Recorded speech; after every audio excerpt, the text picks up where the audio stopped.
Hey,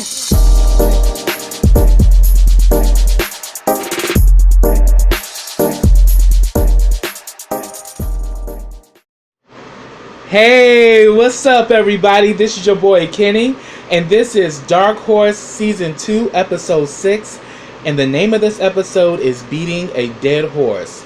Before I get started with this review, let me give a shout out to the 4 powerful brothers who delivered some great acting in this episode. So shout out to Terrell Ross, shout out to Ryan Cross, shout out to Ray Potts, and shout out to DeMarcus Monroe. You brothers killed it in this episode. And I am just so ready for Triangle Season 4 because I'm already seeing there's going to be so much that's going to transpire, you know, in Season 4 of Triangle. But yes, this Dark Horse episode was everything. So let me begin. The episode starts off with Clint and Sean. Now, we remember from the last time we saw them, Clint and Sean got into it, and Sean told Clint he needed to find somewhere else to stay or whatever. And we see that now Clint's at his therapy session, and he's there with, and then he invites Sean to his therapy session. And pretty much, you know, they start talking and everything, and Sean is like, why did you say you love me? Or better yet, why am I here? And he was saying that, look, you know, because Sean at first was like, well, you didn't have nothing to say the last time. Why you got me at your therapy session now? You've been keeping everything from me. And and Clint lets him know, before I was dealing with things from my past, but since a few weeks ago after me and you had this altercation, you know, I feel it's time for you to, I think it was time for you to bring you in to help you understand why I do certain things and why I respond a certain way to things. And then all of a sudden, Sean asked him, why did you say you love me? And Clint was like, because I do. You know, like, you know, why are you kind of like rejecting that? And Sean was like, well, it's all words to me, and a whole bunch of motherfuckers will say they love you when they about the nuts. So, you know, it don't mean nothing to me. But then he begins to say that, well, I understand how you would feel that way because the one person that I loved betrayed me, and you know, it hurt me deep. And then, like, Sean was like, oh, really, Mr. Invincible? Oh, you know, Mr. Invincible, where nobody can hurt you and no one can touch you? I mean, you kind of have to remember, you know, Clint was Sean's pimp. So, definitely when you in that pimp mode, you can't show no vulnerability, and you can't show no weakness. You gotta have that tough skin. But then he was saying that, look, I never said I was invincible. I never said I was invincible or anything like that. But then we know that Clint is talking about Ashton. And he pretty much says that Ashton was his drug. And he said, I did a bunch of crazy things to keep him, even almost kill somebody, you know. But then, you know, Sean was like, well, I kind of figured that, you know, that maybe deep down inside you had a heart somewhere. So Clint takes Sean's hand and puts it on his chest and says, do you feel it? And he was like, and Sean was like, I don't feel shit. And he was like, I have a heart, Sean, just like you. You know, but, you know, I've had enough hurt that can last me 2 lifetimes. And that's why I'm the way I am. And that's why I respond the way I respond. And it is what it is. And I have a right to lash out. And I have a right to react to whatever it is that I'm dealing with. Sean killed that. He was like, man, you can't fucking be the victim and then also be the victimized as well. You know what? You need to do this therapy shit on your own time. I'm out. I ain't fucking with this shit. So Sean just leaves.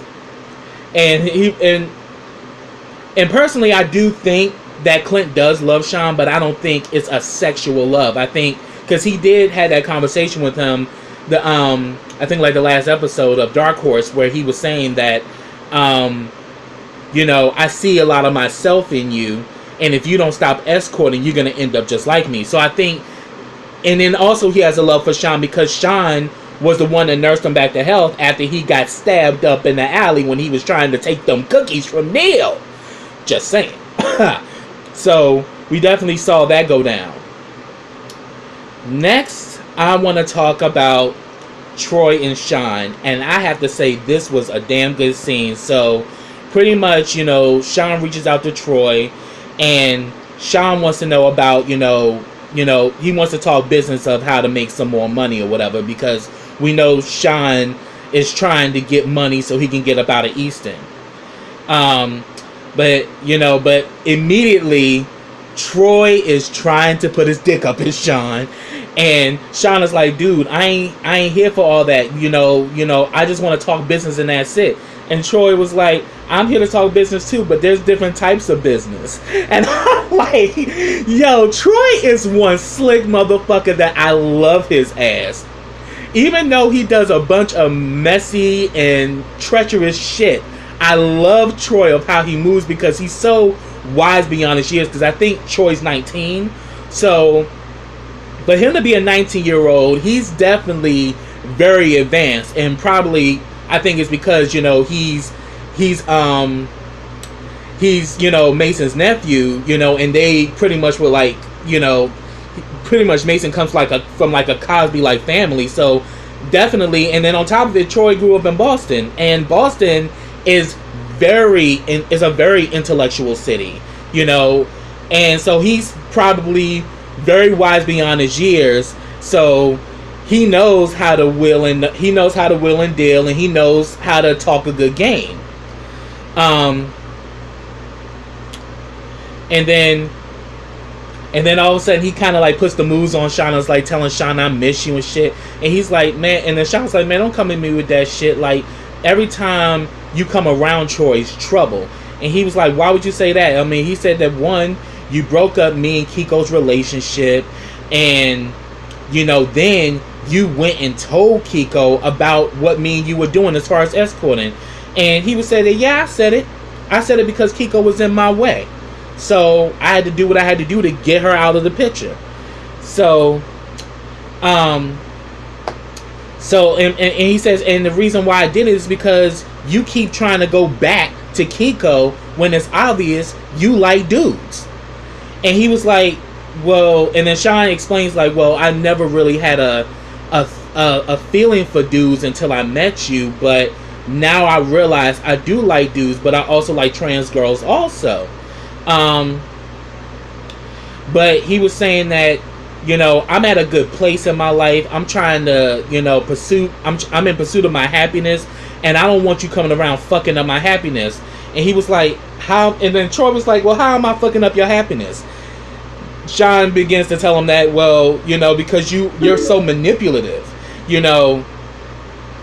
literally came in and destroyed me and Kiko's relationship, and then you told Kiko about me and you escorting and shit. Like, you always manipulate and shit and always being conniving. And if anything, Troy began to tell it like it is. He was like, first of all, if anything, I was just calling out the fact that you and Kiko's relationship was just kind of like a user type of relationship. You both just used each other, and as long as the two of you were getting what you wanted out of it, you guys were good. But really, at the end of the day, your relationship wasn't strong enough. And Sean begins to tell him that, look, I loved Kiko. What me and Kiko had was real love. But the thing is, I wanted more, and it led me to do certain things which kind of screwed things up between us. But I truly loved her, and we definitely seen it. Him and Kiko did have a true love relationship, but yet the problem was that Sean wanted more than what Kiko would give, and instead of him being honest about it, he went about it the wrong way. You know, one, by having sex with Troy, and she found out about it. And then even worse, he ends up, you know, escorting, and then also ends up working and also having sex with her father, Clint. So just the situation just took a life on its own. And Troy, in his fashion, tells him the truth that, look, if you loved her as you say you would, as you say you do, you wouldn't have lied to her, you wouldn't have cheated on her, and you wouldn't have, you know, did all this shit, you know, that we doing now. Like, you obviously, you know, had an you obviously, you know, was comfortable in that codependent relationship you had with her, because you wanted to be babied. You know, you wanted to be baby, so, you know, that's pretty much. Well, I'm sorry, I screwed it up. He pretty much says that as far as Kiko, she wanted somebody to baby, and then you, on the other hand, you wanted to be baby by a mother figure, and that's what your relationship was really based on. And then he was saying that, you know, as far as this escorting shit, you know, let's be real. I sold my body for you, and you sold your body for me. So what does that tell? And then, like, of course, you know, Sean was, you know, put it out there that you don't know the difference between love and sex, because what me and Kiko had was real love, and all you were was sex and all of that. But he begins to let him know, like, no, I love you, you know, because if someone really loves you, they'll be here. And the people who you claim you love ain't here, but I'm here. So, and I'm like, damn, Troy, you smooth motherfucker. I was so into it. And he was saying that, look. So then he begins to say that, look, let's be real. Kiko don't give a fuck about you, because as soon as Kiko found out that me and you was fucking, she ended your ass and she pushed you away. She don't give a fuck about you. She don't care about you. That shit is done. And you keep trying to go back there. You keep trying to fix that shit, but that shit is fucking over. You know? And then all of a sudden, you know, Sean was like, I fucking hate you, Troy. And then Troy was like, no the fuck you don't. That had me rolling. Yo, Ray Potts, you did your thing on that line, because that shit was just so smooth how you delivered that shit. Like, no the fuck you don't. And Troy knows that, you know, that Sean's intrigued with him. And we even saw this, we even saw this, you know, when, you know, Troy, when Mason dropped off Troy at the bus stop, and Sean found him. Sean literally followed him and everything. So obviously, Sean, you are attracted to him. I don't think you're in love with Troy, but you're definitely infatuated with him.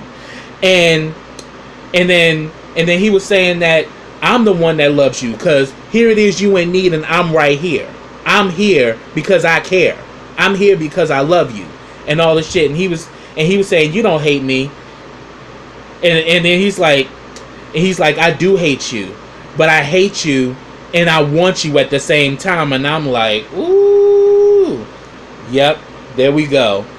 And then the next thing you know, still, Sean is being resistant, and he's like, man, I'm not trying to go down this road with your ass. You know, you just like Clinton shit. And he's like, man, that old ass fool. What you mean? He's like, you trying to manipulate me and trying to control me and shit. And he was like, nah. That ain't what it is. And he was saying that, look, I understand you really don't know what you want, and also that you do what you got to do to get this money. I understand that. But dude, just embrace it and own it, and stop trying to define everything. Just be in the moment. Just own it. Just embrace it and give in. And I'm like, yo, as much as you're saying you're not manipulative and yet you're not controlling Troy, everything you have done throughout this whole scene has been on some manipulation and control shit. And it's like, and I think it's not, I'm not going to actually say that Sean is gullible. Sean is vulnerable. I mean, because Sean is trying to find out who he is. He's trying to establish himself. He's trying to do what makes him happy. And when you're in that state, you can be vulnerable to a lot of shit if you're surrounded by it. So next thing you know, Troy works his way in. They end up having some crazy ass sex, and I have to admit that sex scene was everything. And then all of a sudden he comes out of it, and we definitely see that Troy is in love with Sean, but Sean's still in love with Kiko. But he's infatuated and they have great sexual chemistry. But Sean, on the other hand, I don't think, feels the same way about Troy, the way Troy feels about him. Because afterwards, after they had sex and everything, Troy was like, yo, babe, that shit was good. And he was like, yo, quit with all that extra shit. You said you see it for business. That's why the fuck you here. What the fuck is the business? So he begins to let him know that when I was out of town, I came across some new shit, and he was like, and Sean was like, well, what new shit you talking about? He said drugs. And he was like, man, you got motherfuckers selling cocaine throughout Easton. What's good is that? And he was like, no, I ain't talking about no cocaine. I'm talking about Tina. And he was like, Tina? And, I started thinking about Proud Mary and we rolling down the river, And he was like, nah, Tina, is another name for crystal meth. And he was like, yo, are you fucking serious? Like, yo, this is gonna be some, like, he's like, yo, this is gonna be some crazy shit, and you just asking for a whole bunch of shit getting involved with something like that. I don't know if I really want to go down that road. And he was saying that I ain't trying to get involved in no bullshit. And like, Troy was like, look, everything gonna be cool because I'm running this shit. Everything gonna be alright, just as long as you do what I tell you, and long as you stick to what I teach you, you be good, and you don't have to escort no more, and you'll have enough money to get out of town and all of that. So I'm gonna teach you what you need to do, but the thing is, you have to be in on it. But then Sean was like, look, as soon as something bad happens, I'm out. But he told him that he'll think about it. And I'm like, yo, do you realize them doing this shit, they are going to bring a lot of enemies their way, including the fucking mob. So you may be running into the damn DeLucas, because the DeLucas got their hands in a whole bunch of shit. And you coming up in there trying to, you coming in there with a new product, you about to cause so much fucking hell and so much violence and aggression. Yeah. Sean, you really need to think long and hard, because yeah, you crazy for the money, but not all money is good money. So we're gonna see what's gonna happen with that down the line. But yeah, that whole scene was crazy. Now, so after Sean left, Clint looked in the camera, was like, so here it is. So now I'm about to talk to. So pretty much afterwards, he was like, so finally, I'm going to face the moment that I've been dreading all this time.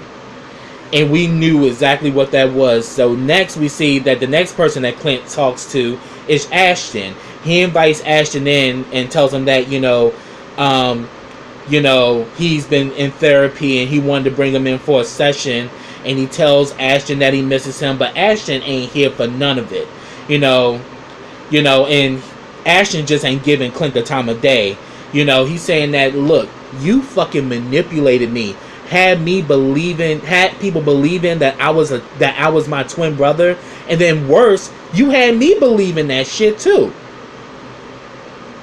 And pretty much Troy, I'm sorry, not Troy, but Clint was like, I own everything I did to you. I'm sorry for everything, and then of course, Ashton is like, you lied to me, you ruined my life, and and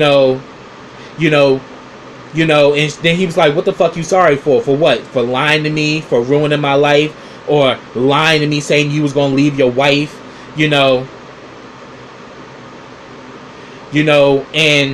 he was pretty much saying that you got a lot of shit to feel sorry for as far as I'm concerned. And then Clint was like, yeah, but you got some shit to feel sorry for too, And then he begins to tell him that, you know, I did everything for you. I loved you, and I was straight honest with you from the moment we started talking. And Clint had a point. Like, you knew that he was a married man, but that didn't stop you, Ashton, because you were in love. And so was Clint. So even though you guys knew that, you know, you knew that Clint was a married man, you still pursued it. And even though, you know, Clint knew he was a married man, he still went after what he wanted. But Clint kept it real with him. He was like, look, I've always been honest with you, you know. And he said that, you know, I loved you from the root of me. And I never loved anybody like this. And we can tell from this scene, Clint truly and genuinely loved Ashton. He just doesn't know how to show love. And that's just it, you know. So then he pretty much, but then when he explains that I gave up my savings to invest in your business, that's where the money at first was coming from. It was coming out of me, out of my savings account. And then when that dried up, I started using Fallon's money. So that means also the savings was also that money he was supposed to have been stashing for Monica. So he screwed over Monica for Ashton. He screwed over his sister to help Ashton. So I'm thinking, damn, if that ain't love, I don't know what is. But then again, due to Clint's past and how he was brought up, he doesn't know how to show love, you know. But we can tell throughout the seasons of Triangle that, yeah, the reason why Clint went after Ashton so bad is because Ashton fell in love with Winston. And they started going back and forth about Winston and shit, you know. And he pretty much tells Ashton, you made me like this. Before you, I didn't give a fuck. I didn't give a fuck about nothing. I didn't give a fuck about nobody, because we definitely know that he married Fallon for a come up, you know. So he never really genuinely loved Fallon. He liked her, you know, she was sexy, she was beautiful, but he even said in this other session that she was a fucking bitch. And, you know, him screwing around with Eve was to get back at Fallon. So that tit for tat shit. So then he pretty much tells him that you actually still love that motherfucker. You know, you actually still care about him after all he did to you. He buried you like you were trash and went on with his life. I dug you up, and he dug him up with his bare hands. Now that's some fucking love right there. But the thing is, Winston thought he was dead. And Winston, being a fixer, he does what he normally does. He gets rid of shit. You know, thinking that Ashton was dead. But Ashton wasn't dead. And that was way of Clint manipulating Winston. And he still got Winston thinking that that Ashton is Ulysses. So, but now Ashton has come to terms with things, and you know, it's just a crazy situation. But then he was saying that I just wanted you back. I wanted to be back. I wanted to be that hero that I was for you. You know, you looked up to me. You know, I was somebody that you can depend on. And then pretty much he was saying that, you know, so what is it? You know, so what did Winston tell you about me and all of this shit? And besides, Winston actually helped Fallon to take you down, and you're in love with Winston. And then Ashton's like, it's not about Winston. He's like, well, what is it about? If it ain't about Winston, it's not about me loving you. What is it about? He's like, it's about you owning what you did. Like, dude, you screwed me up. And I'm still at this point where I'm still trying to figure things out, because I'm completely fucked up right now. Like, you don't understand that what you did had long-lasting repercussions. And I think that's where the whole title, Beating a Dead Horse, you know, really rings true, because here it is, you're trying to make it right, but you have done so much wrong, you know, you're not going to get that right now.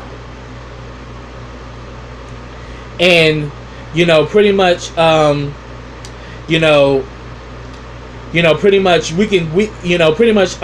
just tells Clint, like, you know what, don't contact me anymore. You know, you said you was here for a therapy session, so what? You mean to tell me that you changed after only a few sessions? And he was like, oh no, I've been in session for months. You know, there's a lot more to Clint that Ashton knows. And, you know, once he left and once he tried to leave, he's like, baby, just please give me a chance. Let me work it out. And we can look in Ashton's face. Ashton still has a place in his heart for Clint. But then he also still has a place for Winston. So that's going to be interesting. But then we see that, you know, Ashton leaves and Clint breaks down. And I'm like, yo, Clint really is in love with Ashton. Oh my God. And his love for Ashton, because he invested so much into Ashton, and the fact that Ashton fell in love with another man drove him crazy. And as again, he's on that tit for tat shit. You do something to me, I do something to you. So because you fell in love with Winston, I'm gonna fuck with you now. You know, I dug you up and I made you believe some shit. And he's literally was like the puppet master of Ashton's situation. But then again, he's, you know, we've seen it too, that Ashton has been a pawn to a lot of people. And you know, but this whole situation just had me like, wow, the acting on this episode was everything. But yeah, that's where it ended. Well, pretty much that's what actually took place in this episode, because actually it ended with Troy letting Sean know that he want to start selling crystal meth, and he wants Sean to kind of get into the game with him. But that's what I have, y'all. If I missed anything, put it down in the comments. I'd love to talk to you about it. But yeah, this was a great episode, and I was just on the edge of this episode, and I loved it. So subscribe to brtbtv.com. Subscribe today to start watching some of these great shows that BRTB TV has created. Also, check out the Triangle Fan Club on Facebook, where you get everything Triangle. Well, you get everything BRTB TV, because you also get Triangle, but you also get everything that has grown from Triangle, because Triangle is like the branch, but so many different shows and different ideas have come out of Triangle. So Triangle Fan Club, you get everything BRTB TV. You get interactions with the fans and also the cast and crew, and you also get updates from the creator, Cesar Williams. Also, subscribe to my channel. Click that bell so you can get notifications every time I drop a video. Also, follow me on all of my social platforms. I have them all listed in the description box. Also, like this video, comment on this video, and share this video. And I will be back with the next episode of Dark Horse. So until next time, everybody, take care.